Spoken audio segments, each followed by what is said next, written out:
আসসালামু আলাইকুম। আমি ডাক্তার হারুনুর রশিদ, নাক কান গলা বিশেষজ্ঞ। রোগী দেখছি ইসলামী মেডিকেল কলেজ রাজশাহী। আজকে একজন পেশেন্ট দেখাবো যে নাকের সমস্যা। হ্যাঁ, কি সমস্যা আপনার নাকে? হ্যাঁ, কি সমস্যা? নাকের সমস্যা। কি নাক বন্ধ থাকে না কি থাকে বলেন? নাক বন্ধ থাকে, হুম, গন্ধ বের হয়। নাক দিয়ে গন্ধ বের হয়। হ্যাঁ, যন্ত্রণা করে একটু করে। শ্বাস নিতে পারেন না। না।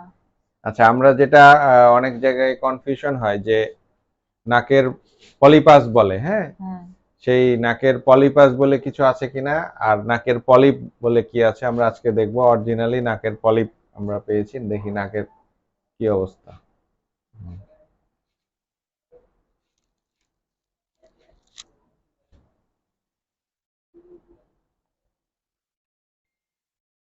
এই যে সাদা চকচক করছে যে জিনিসটা, এটাই হচ্ছে নাকের পলিপ। ঠিক আছে।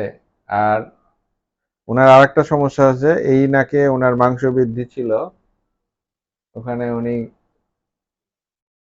কবিরাজি করে বা কি কি করে নাকে অ্যাসিড মেরে নাকের জোড়া লেগে গেছে, এই যে দেখা যাচ্ছে। সাইনেকিয়া বলে, হ্যাঁ, এটাও জোড়া লেগে গেছে। গ্রামে গঞ্জে যে চিকিৎসায় যে অপচিকিৎসা চলছে তার এটা উৎকৃষ্ট উদাহরণ। এই যে উনি আরো এই নাকেও শ্বাস নিতে পারে না, এটা ওনার হলো অ্যাসিড লাগার কারণে এটা জোড়া লেগে গেছে।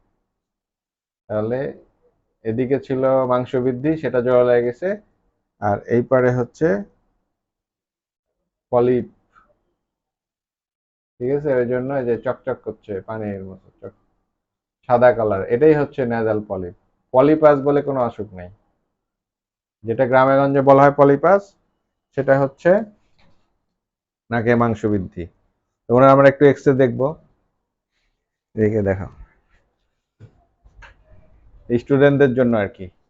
তাহলে আমরা দেখলাম যে বাম সাইডে পলিপাডাল মাস আর ম্যাকজিলার বাম সাইডে ওনার হেজি।